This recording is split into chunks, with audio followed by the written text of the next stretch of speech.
Bonjour à vous, j'espère que vous allez bien, je me présente, je m'appelle Alan Maha et bienvenue sur ma chaîne.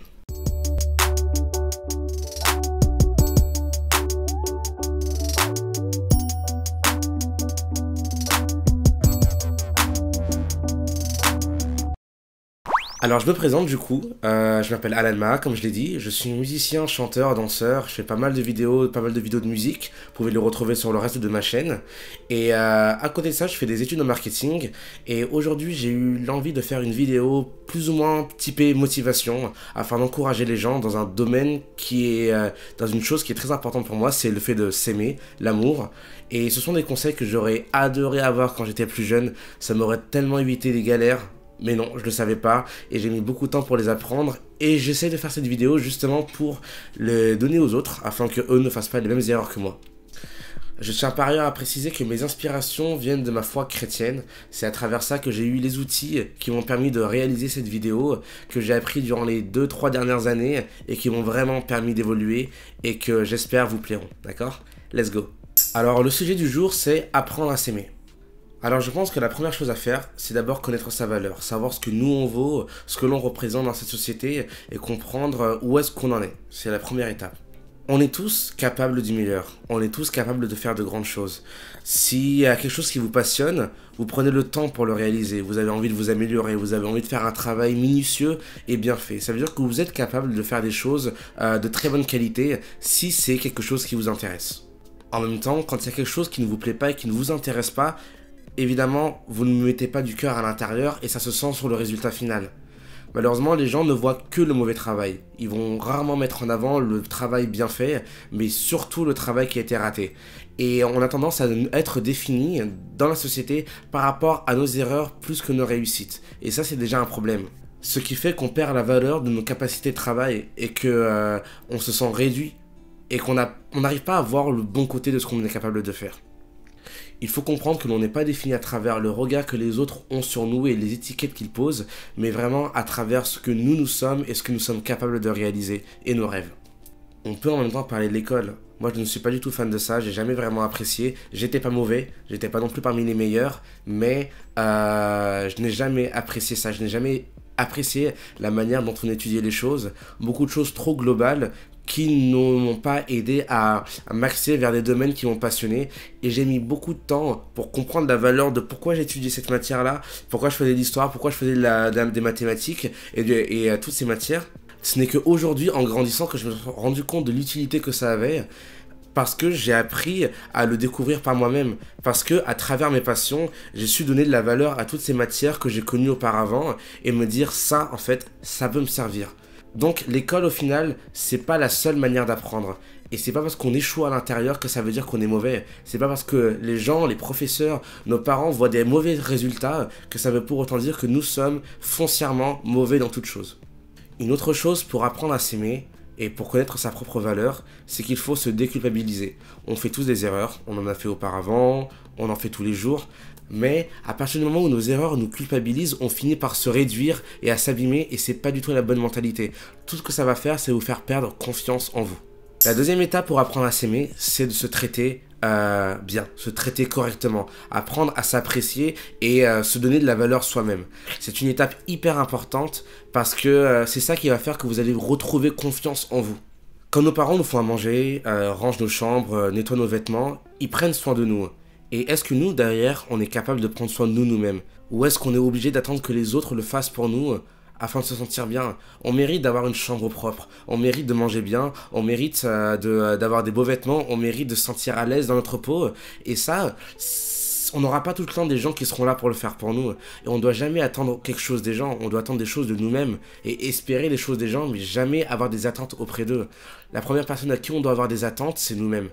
Et pour ce qui est de s'aimer, et il faut être le premier à prendre soin de soi.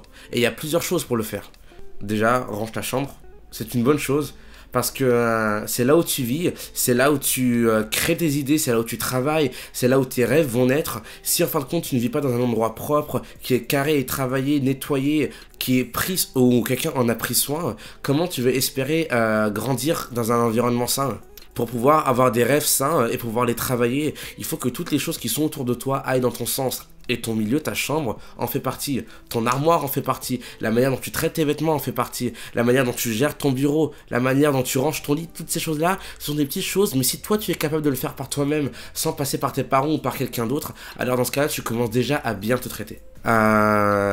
Il est aussi important de s'accorder du temps pour s'aimer. C'est à travers nos occupations, nos passions, nos jeux, les petites choses que l'on fait, que l'on va réussir à se dire je m'aime.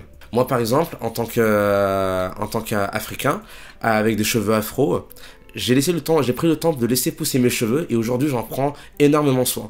J'en prends soin, je prends peut-être des fois 2 heures, 3 heures par semaine à essayer de les nettoyer, de les laver, de les démêler. C'est un cauchemar total, c'est dur, c'est long, mais le résultat me plaît et j'apprécie ces moments-là parce que je suis face à moi-même, je me mets devant une petite série et je prends soin de moi. Je suis le seul à prendre soin de moi et je le fais avec amour et c'est quelque chose qui me fait grandement reprendre confiance en moi. Il faut aussi comprendre que notre individu, ce n'est pas juste composé de notre corps et de prendre soin de notre corps, c'est aussi prendre soin de notre esprit. La manière les choses que tu vas lire, les choses que tu regardes, les livres que tu vas lire, comment tu vas te cultiver, ça va t'apprendre à prendre soin de toi. Ensuite, par rapport au sport, le sport c'est important. Notre corps, c'est notre premier outil de travail.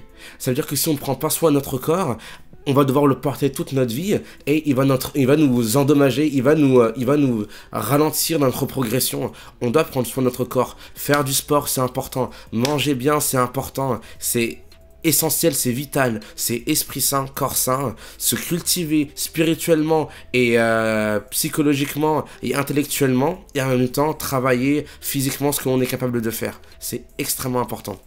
En même temps, il faut aussi pouvoir rêver grand. Une fois que toutes les choses que j'ai dit précédemment sont réalisées, tu te rendras compte que tu vis dans un milieu sain qui va te permettre d'évoluer plus rapidement, de mieux poser tes idées. Quand tu ordonnes tes idées, il faut avoir un milieu où tu peux t'organiser sans avoir le brouhaha et le bordel qui vont qui vont interférer entre toi et ta réalisation. Avec ça, tu vas apprendre à rêver grand. Et rêver grand, c'est quelque chose que nos parents ne nous apprennent pas forcément. Nos parents ne sont pas forcément les premiers à nous dire courage, tu vas y arriver, tu es capable de faire de grandes choses. La première personne qui doit le faire, c'est toi. D'accord ? Tu dois pouvoir te dire, je veux réaliser des grandes choses. Je veux en être capable, je veux me pousser dedans. Il faut que tu te donnes les moyens pour ça. Il faut que tu dises, ok, je vais me lever plus tôt pour aller faire du sport afin de devenir un meilleur sportif. Je vais travailler mon instrument. Moi, je suis musicien, donc je le dis. Prendre 1 heure dans ta journée, 2 heures pour travailler ton instrument, pour apprendre de la théorie, te pousser dedans, sortir, faire des cours de karaté, tout plein de choses qui vont faire que tu te rapproches de ton rêve, mais il faut oser rêver grand. Et qu'importe ce que les gens pensent, ce n'est pas une histoire de concurrence. Ce n'est pas une question de se dire, les gens sont meilleurs que moi, alors je vais jamais y arriver. Lui, il est plus talentueux que moi. Ça commence par te poser des questions envers toi-même. Ta première concurrence, c'est toi envers toi-même. La dernière étape pour apprendre à s'aimer, c'est aimer les autres. Que vous le croyez ou non, pour moi en tout cas, je crois que c'est essentiel.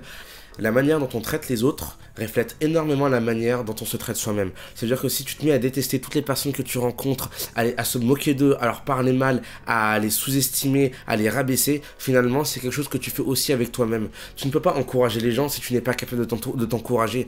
Et si tu fais partie de ces personnes qui sous-estiment les autres et qui les rabaissent, je pense que dans ton quotidien tu te rabaisses aussi énormément. Et d'une certaine manière, en rabaissant les autres, tu as l'impression de t'élever alors que c'est faux, tu te rabaisses de la même manière. On vit en communauté, on vit avec des gens et la manière dont on agit, qu'on interagit avec notre communauté en dit long sur ce que nous sommes. Dans la Bible, il est dit « Aime ton prochain comme toi-même ». Et il fallait que je la sorte parce que c'est extrêmement important, vous allez comprendre pourquoi. Aime ton prochain comme toi-même, ça veut dire que pour aimer son prochain, il faut s'aimer soi-même. D'accord ?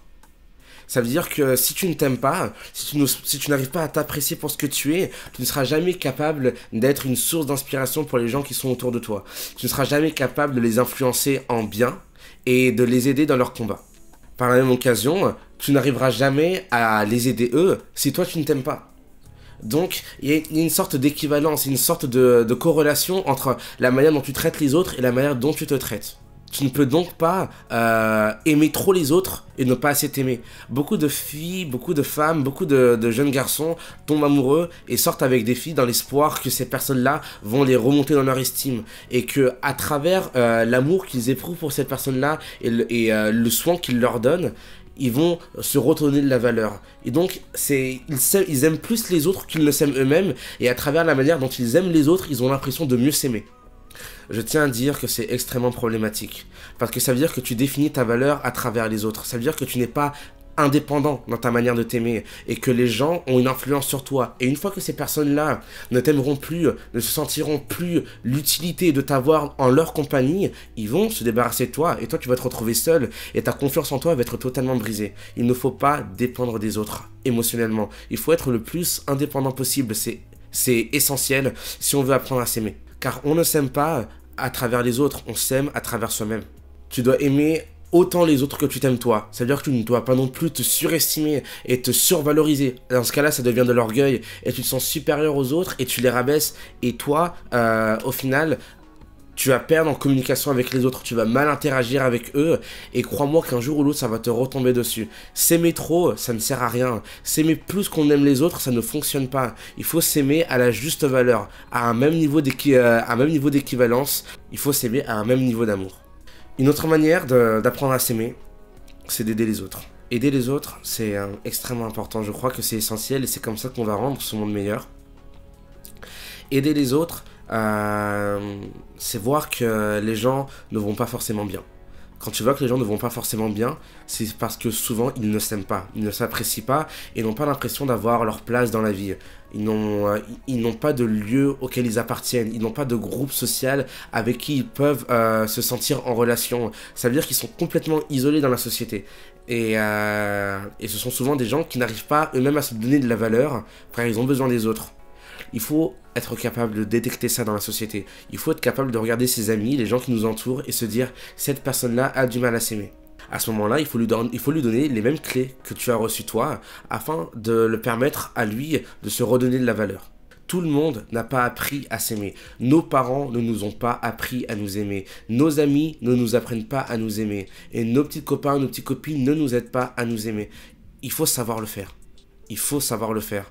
Il faut apprendre à le faire. Il faut se traiter correctement. Il faut se traiter avec amour. Il faut se respecter. Il faut se respecter dans les relations amoureuses. Il faut se respecter dans nos choix, dans notre moralité, notre manière de suivre les gens et d'écouter les conseils, les bons conseils comme les mauvais conseils. C'est essentiel. Si tu vois quelqu'un qui ne réussit pas à s'aimer, il faut l'aider. Il faut lui donner les outils nécessaires pour qu'il se redonne de la valeur.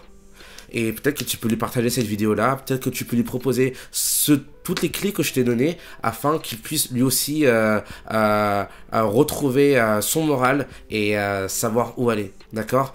Apprenez à aimer grand, vivre grand et rêver grandement. C'est la base pour avoir une vie épanouie. Ne pas s'imposer de limites, se chérir les gens qui nous sont proches et savoir détecter la douleur et le mal dans la frustration des autres.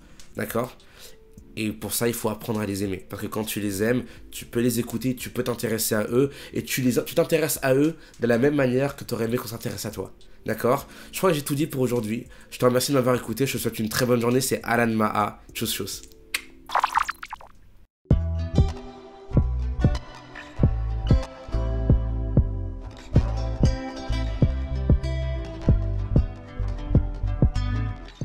Au fait, si t'as kiffé la vidéo, abonne-toi, partage, fais un like, commente. En tout cas, moi, ça m'aide énormément et ça m'aide à progresser. Et n'hésite pas à regarder mes vidéos de musique parce que j'adore ça et ça, c'est mon rêve à moi. Ok ?